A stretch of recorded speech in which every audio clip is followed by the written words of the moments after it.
Hi, this is Joe Ziemba, the host of When Football Was Football here on the Sports History Network. Aside from my podcasting duties, I'm also a sports collector. And as such, I'm very pleased to share the exciting news that the Sports History Network has partnered with Rochester Sports Autographs, the largest JSA authenticated autograph distributor in the United States, where you can get deals on over 30,000 autograph sports collectibles. So as a collector, I was very pleased when I visited the site of Rochester Sports Autographs. The massive inventory is easy to search, carefully documented, and visually appealing. The options seem limitless, whether you're looking for an autographed baseball, signed football helmets, or basketball jerseys, among thousands of others. I found everything from a Babe Ruth autograph, a signed football by Dick Butkus, and an autographed Larry Bird basketball jersey. And as a collector, you'll be delighted with the very competitive pricing on JSA authenticated products. Made possible since RSA deals directly with athletes, so there's no extra markup, and the savings are passed on directly to the customer. Perhaps you're looking for an early gift for Mother's Day or Father's Day. Heck, who needs a holiday as an excuse to give a piece of sports history to your loved ones? Or how about yourself? Today seems like a great day to add to your own sports collection, right? RSA even has film, music, and other entertainment autographs on the site, so there's something for everyone. All orders from Rochester Sports Autographs are top quality and shipped to your door with top authentication and a money-back guarantee. And to make sure RSA knows that the Sports History Network sent you, we created a special link for you. All you need to do is head to shoprsa.com/SHN. That's shoprsa.com/SHN to get your own piece of sports history today. Now it's time to take a sports break, a look at sports history on a daily basis. Hello, my friends of sports history. This is Darren Hayes of the Sports Jersey Dispatch podcast. Welcome once again to the Pig Pen, your portal to all things great in sports history. And welcome to an April 1st, April Fool's Day, that is, edition of the Sports Break. Now, we're going to talk about some of the great events that happen in sports history and try to tie into uniform numbers for this day of April 1st. And this is an all-new edition that we're going to be talking about here. And first of all, let's go into some of the things that happened in hockey history. April 1st, 1958, the Montreal Canadiens, well, they ended up defeating the Red Wings of Detroit 4-3 to sweep the Stanley Cup playoff and a 4-0 series win. It was Maurice Richard's 7th and last career playoff hat trick in this game. The old number 9 did a job on the Detroit Red Wings along with his teammates, the Montreal Canadiens, and they won another championship. A great day for them. And we talk about sports history, and we just love to enjoy the sports history. And it takes us all the way back April 1st, 1920. Speaking of the National Hockey League, Jack Dara scored a hat trick against the Ottawa Senators of the NHL, defeating the challenge of the Seattle Metropolitans of the Pacific Coast Hockey League Association 6-1.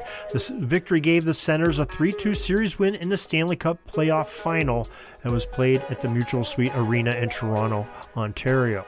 Now, we also are going to talk about 1926 on April 1st. Clint Benedict, number 1, who tended goal for the Montreal Maroons, became the first National Hockey League goalie to record 3 straight playoff shutouts and a 3-0 win against the visiting Victoria Cougars in Game 2 of the Stanley Cup Championship Series. And if you remember, Benedict is famous for being the first man to wear a protective mask at the goalie position in hockey.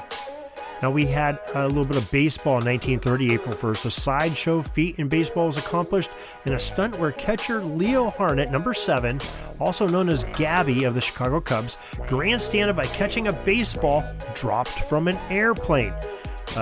Make sure you wear a glove when you try that one out. Don't try this at home, kids. April 1st, 1954, back to hockey. The legendary Gordie Howe, number 9 of the Detroit Red Wings, scored the fastest goal in NHL Stanley Cup playoff history as he sunk the puck into the opposition's net a mere 9 seconds into the contest of that series, 1954. Let's talk a little bit of NBA action. April 1st, 1973, Boston, number 17, John Havlicek, connected on 24 field goals, which was an NBA playoff record that he shares with a couple guys I think you'll know, named Wilt Chamberlain and Michael Jordan. Now, the Celtics defeated the Atlanta team in Boston, 134-109, Game 1 of the Eastern Conference semifinals. Havlicek scored 54 points in that game, and that is from NBA.com on this date. They also mention a 1999 edition on April 1st. Detroit Pistons Joe Dumars became the 10th player in league history to play 1,000 games with the same team, and only one of 8 to play 1,000 games with his only team. And that is definitely a great thing. And Larry Brown in 1999 won his 900th professional game over the Miami Heat. This day, April 1st, 1999. Right now, before we go on further with April 1st headlines of sports history on Sports Break for JerseyDispatch.com, we want to make sure that you know about a great event we have coming up. We're going to be celebrating the life of Pop Warner over on PigskinDispatch.com this first week of April. His birthday is on April 5th. We have a real big special. We have an author of his biography, the only biography I'm aware of the great Glenn Pop Warner, and that is by our friend Jeff Miller that wrote this book probably about 5-6 years ago. And Jeff joins us on April 5th for this special on Pop Warner. But we've got a little sneak preview to give you a little wet your whistle type of deal here. And Jeff, we asked him about some of the innovations that Pop Warner did, and he's going to tell us a little bit here on the single wing offense, as well as the double wing offense. These are both innovations by Pop Warner, probably 2 of his biggest contributions to football history. So here's author Jeff Miller with a sneak peek from our Wednesday, April 5th episode. He developed the single wing, and eventually a single wing becomes the standard formation for every team except, Chicago Bears. Okay, but for the next 15 years, it's pretty much the go-to formation. And then he also invented the double wing. So the single wing has one wingman out on the side, usually to the right. With a double wing, you have wingmen on both sides, and it's more versatile. It can run to either way very easily. Where if you run the single wing, whatever side you put the wing on is usually the side you're going to. With a double wing, you don't know. So that again, was a big deal. Yeah, this is going to be a great event on April 5th. Make sure you're PigskinDispatch.com or your favorite podcast provider. That was Jeff Miller, author of the great Pop Warner biography. We'll talk more to Jeff a few times this week here to whet your appetite for this, and quite a bit in that full interview that we're going to talk on April 5th on PigskinDispatch.com. Now let's get back into more of the April 1st history. Matter of fact, we're going to go back into the NHL, and April 1st, 1981, the great one, number 99, Wayne Gretzky of the Edmonton Oilers at that time, began a great run on the record book of the NHL, really chopping that all up and putting his name all over it. He was during a 4-4 tie between the Edmonton Oilers and the Colorado Rockies. Gretzky picked up his 103rd and 104th assists of the season, which broke Bobby Orr's single-season record of 102. Gretzky ended up finishing that season with 109 assists, and he went on to break that record again. But the great one, 99, can not only score but set others up to score on those great Edmonton Oilers teams. And this came from VintageHockeyJerseys.net on their April of the day, NHL history of the day. Also, they have another one here from 1973 on April 1st, where Rick McLeish became the first Philadelphia Flyer to score 50 goals in a single season, with his score during a 5-4 loss at the Pittsburgh Penguins. You can find that over at VintageHockeyJerseys.net. All right, but how about some of the great Hall of Fame football players that we're going to feature that have birthdays on this April 1st? We feature all of them over on pigskindispatch.com for April 1st. You can go there, follow the links to get there. And we had the great Navy halfback from 1908 to 1911, John Dalton, celebrates a birthday. He's in the College Football Hall of Fame, as well as Joe Doc Alexander from Syracuse University. He was born 1897 on the 1st of April. He is also a College Football Hall of Famer. And in 1950, on April 1st, the University of Florida wide receiver, 1969 to 1971, Carlos Alvarez was born. Also a College Football Hall of Famer. And those are some tremendous athletes there. And we'll also have some birthdays that are happening in some of the other sports, like Major League Baseball legendary pitcher and Baseball Hall of Fame inductee Phil Niekro was born April 1st, 1939, in Blaine, Ohio.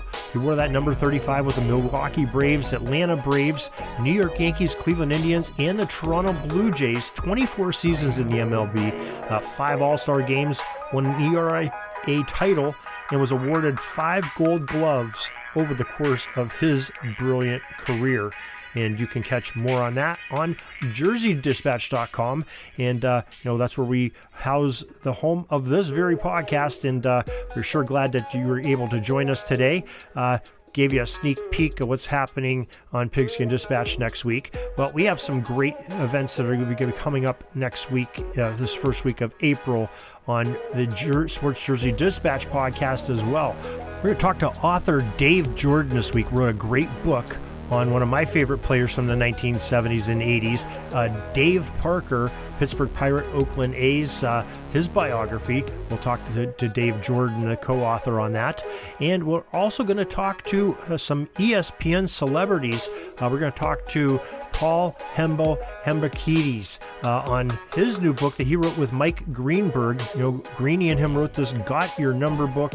We'll talk about that, talking about a lot of sports jersey numbers and numbers associated with famous athletes.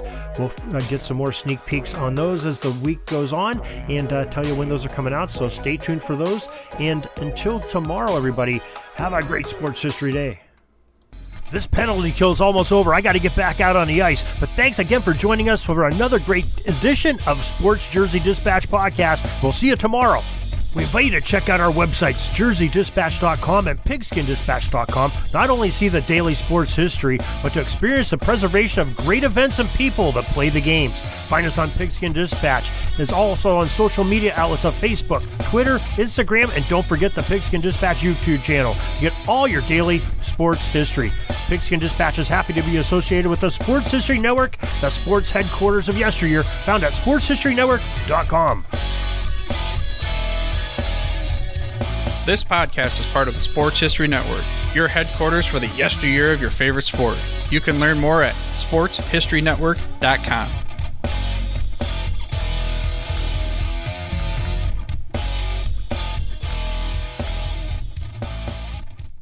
Hi, this is Joe Ziemba, the host of When Football Was Football, here on the Sports History Network.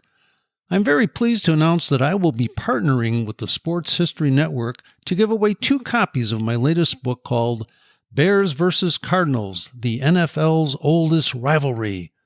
To enter, just head over to the following link, sportshistorynetwork.com/giveaways.